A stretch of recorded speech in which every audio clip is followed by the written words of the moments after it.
ماہ سیام کا ہر لمحہ رحمتوں، برکتوں اور نور بھری ساعتوں سے لبریز ہوتا ہے۔ عاشقان رسول کے دلوں میں عبادتوں کی حلاوت جگا کر شب و روز نیکیوں میں گزارنے کا ایسا درس دیتا ہے کہ ہر کسی کی حتی الامکان کوشش ہوتی ہے کہ حالت روزہ اور اس کے علاوہ بھی زیادہ سے زیادہ وقت اللہ عز و جل کی عبادت، سرکار مدینہ صلی اللہ تعالی علیہ وآلہ وسلم کی مدحت اور دیگر ذکر و اذکار میں مصروف گزرے۔ الحمدللہ عز و جل تبلیغ قرآن و سنت کی عالمگیر غیر سیاسی تحریک دعوت اسلامی کے زیر انتظام مدنی چینل 1436 سنہ ہجری کے رمضان المبارک کی لائیو اور ریکارڈڈ ٹرانسمیشن کو روزانہ ریپیٹ ٹرانسمیشن کے طور پر بنام رمضان کی پرکیف یادیں پیش کرنے کی سعادت حاصل کر رہا ہے، جس میں آپ ملاحظہ کریں گے دعوت اسلامی کے تحت ہونے والے تربیتی اعتکاف میں امیر اہل سنت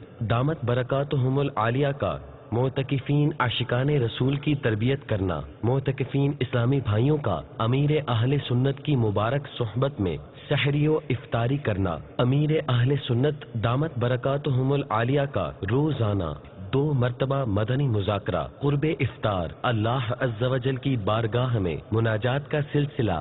آئیے دیکھتے ہیں رمضان کی پرکیف یادیں، ہفتہ وار سنتوں بھرا اجتماع، آئیے اس کے مناظر دیکھتے ہیں۔ حضرت سیدنا سلمان فارسی رضی اللہ تعالی عنہ فرماتے ہیں کہ محبوب رحمان سرور ذیشان رحمت عالمیان مکی مدنی سلطان صلی اللہ تعالی علیہ وآلہ وسلم نے ماہ شعبان کے آخری دن بیان فرمایا۔ کیا بیان فرمایا؟ اب آقا کا بیان ہے اور سارے عاشقان رسول توجہ کے ساتھ سنیں، آپ بھی سنیں، مدنی چینل کے ناظرین بھی سنیں۔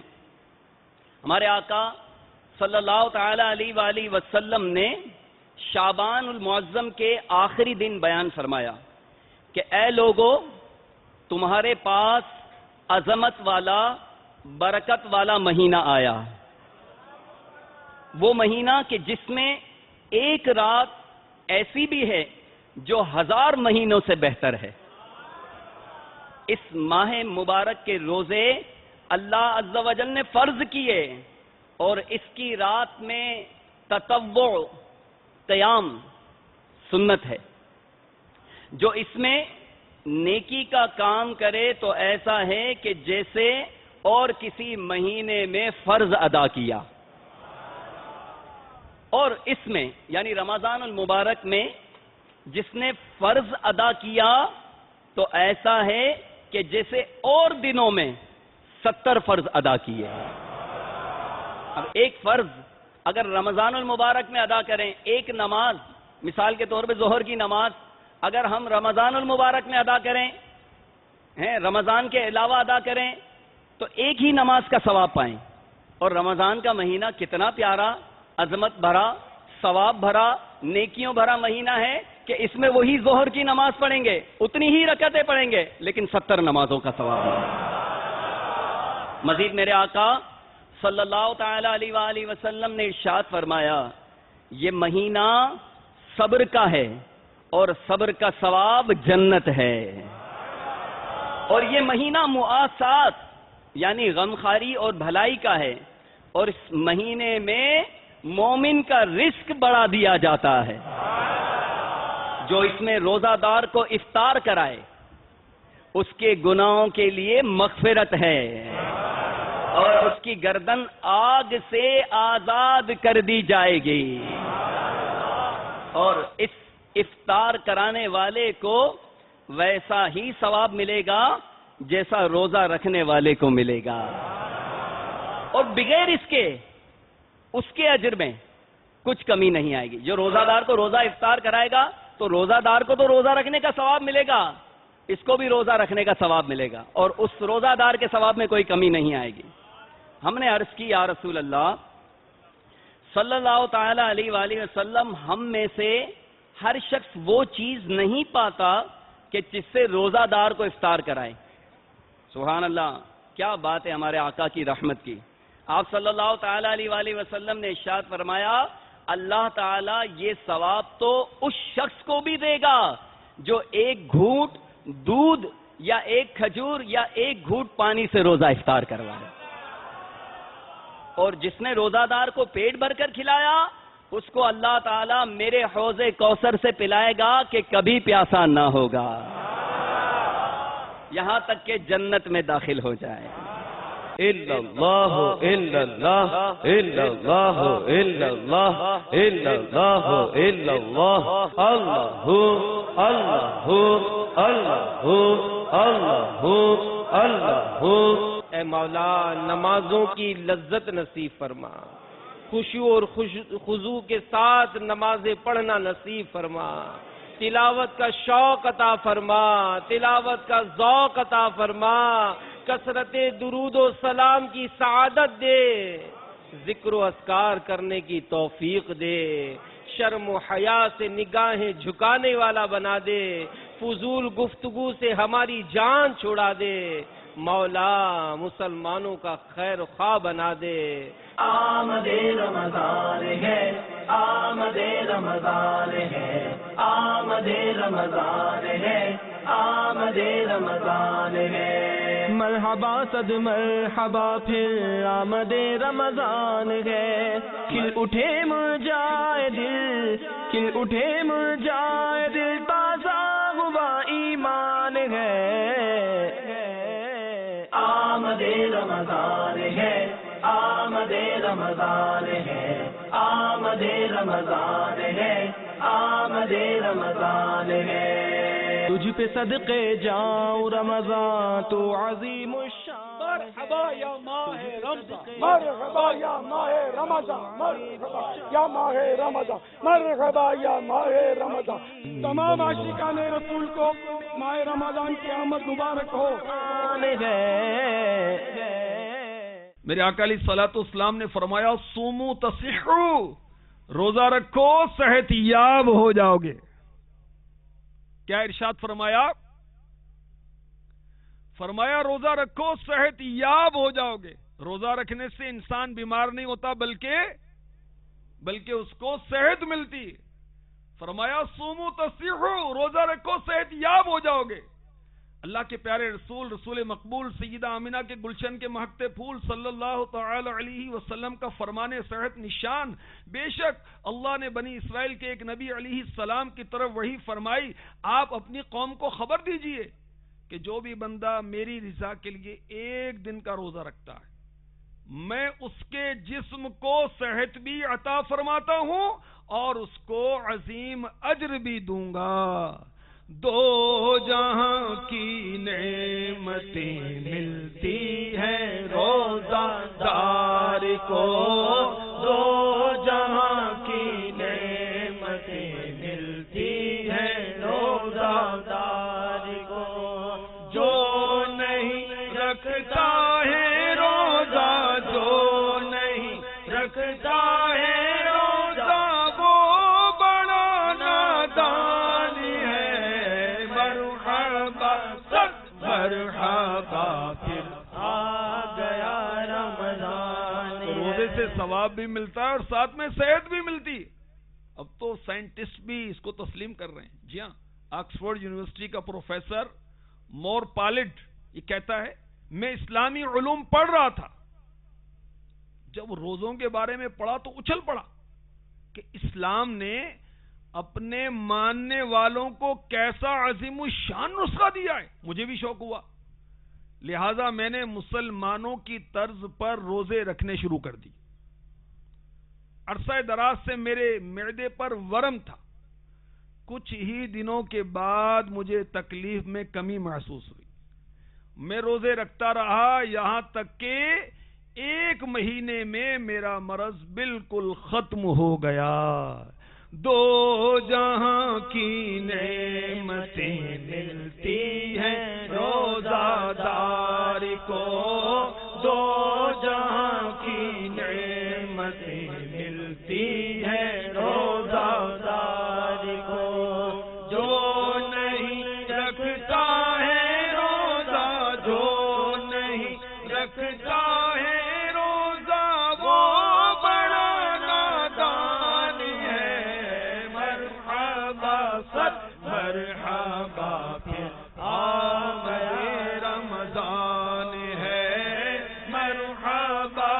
بعد مرحبا پھر آ گیا رمضان ہے۔ ہالینڈ کا پادری ایلف گال یہ کہتا ہے کہ میں نے شوگر، دل، معدے کے مریضوں کو مسلسل 30 دن روزے رکھوائے۔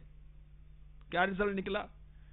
شوگر والوں کی شوگر کنٹرول ہو گئی، دل کے مریضوں کی گھبراہٹ اور سانس کا پھولنا کم ہوا، معدے کے مریضوں کو سب سے زیادہ فائدہ ہوا۔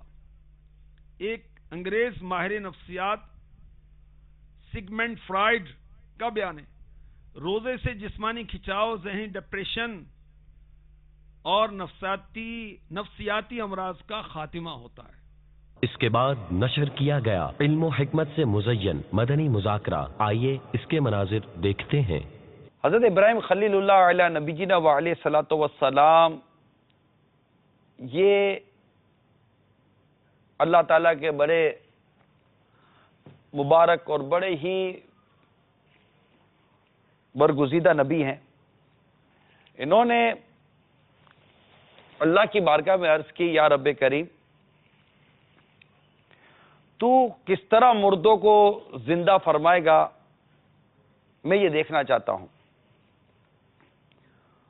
رب تعالیٰ ارشاد فرماتا ہے کہ اے میرے خلیل کیا تمہیں اس بات کا یقین نہیں؟ نہ یقین ہے، ایک نظر دیکھنا چاہتا ہوں۔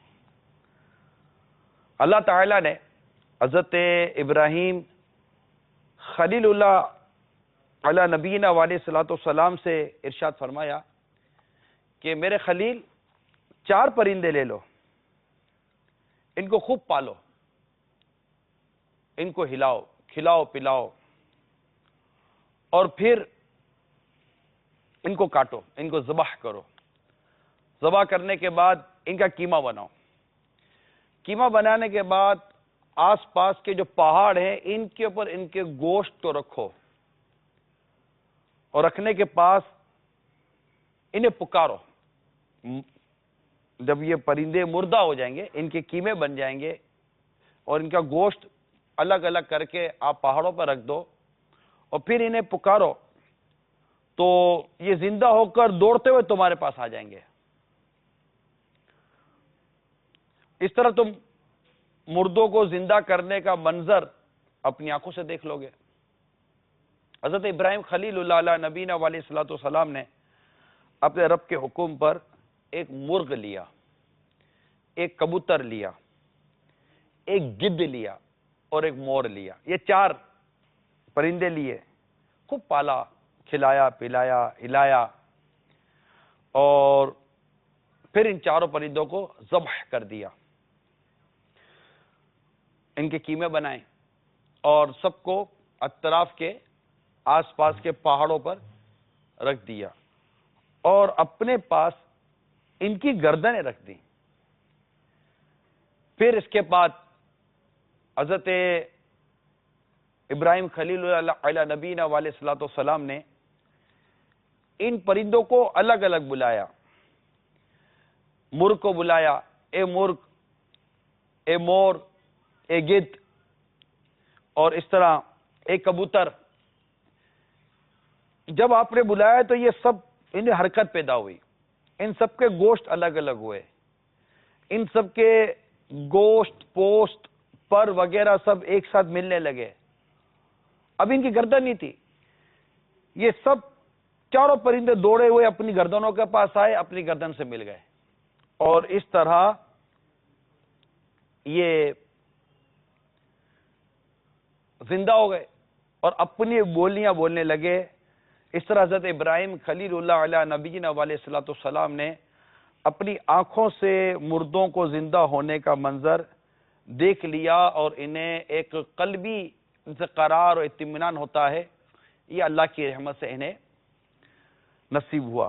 علامہ عبد المصطفیٰ اعظمی رحمۃ اللہ تعالی علیہ نے بڑا ایک تصوف والا مدنی پھول اس واقعے کے تحت بیان فرمایا، وہ آپ سنیے، انشاءاللہ امید ہے کہ آپ کو بڑا لطف آئے گا۔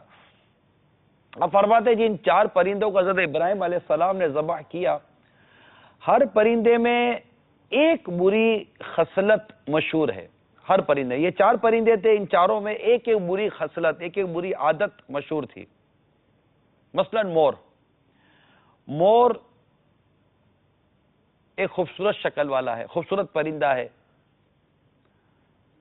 یہ خوبصورتی پر اس کو گھمنڈ رہتا ہے، اپنی خوبصورتی پر اس کو گھمنڈ ہوتا ہے. اسی طرح مرغ میں کثرت کے ساتھ شہوت ہوتی ہے. گدھ یہ حرص و لالچ میں مشہور ہے، اور کبوتر اپنی بلند پروازی اور اونچی اڑان پر غرور کرتا ہے. ان چاروں پرندوں کو ذبح کرنے سے ان چاروں خصلتوں کو ذبح کرنے کی طرف اشارہ ہے. یہ ایک تصوف کا مدنی پھول ہے، لینے والے لیں گے تو امید ہے کہ دنیا اور آخرت کے بے شمار اس میں برکتیں پا سکتے ہیں. تعداد ہوگی غریبوں کے گھروں کی جو ترستے ہوں گے، ان کو پھل نہیں ملتے ہوں گے، خالی پھلوں کا نام سنتے ہوں گے. یہ مہنگائی کتنی ہے. تو اس لیے مسجدوں میں ڈھیر لگا دینا پھلوں کا، یہ مسجد کو دینا تو ہے نہیں، نہ یہ مسجد کے عطیات کہلاتے ہیں، نہ یہ تعمیر مسجد میں حصے کی کوئی اس کی فضیلت ہے. یہ روزہ داروں کے لیے. تو کیا یہ اچھا ہوتا کہ ادھر ڈھیر لگانے، مطلب میمنی بولتے پھگم پھگا ہوتا ہے، پھر اتنا بچ جاتا ہوگا اور اچھا چھانٹی کر کے لوگ کھا لیتے ہیں. ہرس بھی ہے نا، اور پھر وہ مکس ہو جاتا ہے تو وہ دیکھتے بھی نہیں ہوں گے اس کی طرف. تو اگر مسجدوں کے بجائے غریبوں کے گھر چھانٹی کر لیں آپ، اپنے محلے کے یا کسی غریبوں کی کالونی کے، کالونیاں بہت ہوتی ہیں غریبوں کے محلے ہوتے ہیں، بڑی بڑی جو عمارتیں ہوتی ہیں ان میں بھی غریب ہوتے ہیں. بعض سفید پوش ہوتے ہیں لیکن قرض دار ہوتے ہیں، ڈوبے ہوئے ہوتے ہیں قرضوں میں، نہیں کھا سکتے اس طرح کے، کہ دل کھول کر بچوں کو پھل وغیرہ نہیں کھلا سکتے. تو اگر ایسوں کے گھروں میں دیں گے تو ان کے دلوں کی دعائیں نکلے گی. مسجدوں پہ دیں گے تو ہم جیسے پیٹ بھرے ہوئے لوگ کھائیں گے اس کو.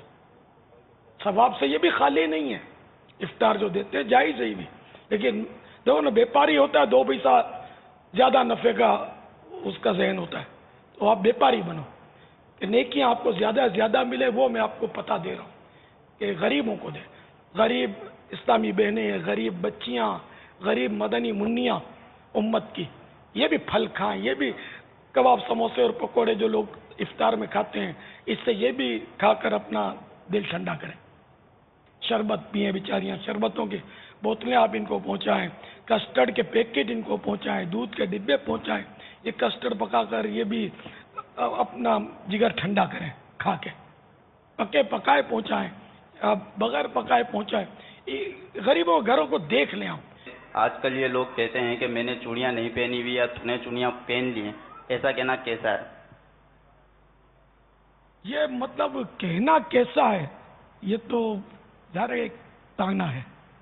اور سامنے والے کو کہیں گے نا جو عام طور پر یہ ڈرپوک جو ہوتا ہے نا، یا جس کو ڈرپوک قرار دیا جاتا ہے، ہوتا نہیں ہے لیکن جس کو بولتے ہیں تو ڈرپوک ہے، یار تو نے تو چوڑیاں پہن لی ہیں، بزدل کی علامت.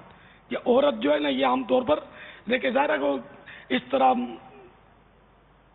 ظاہر لڑا لڑی نہیں کرتی، وہ خالی وہ زبان سے کام چلاتی ہے.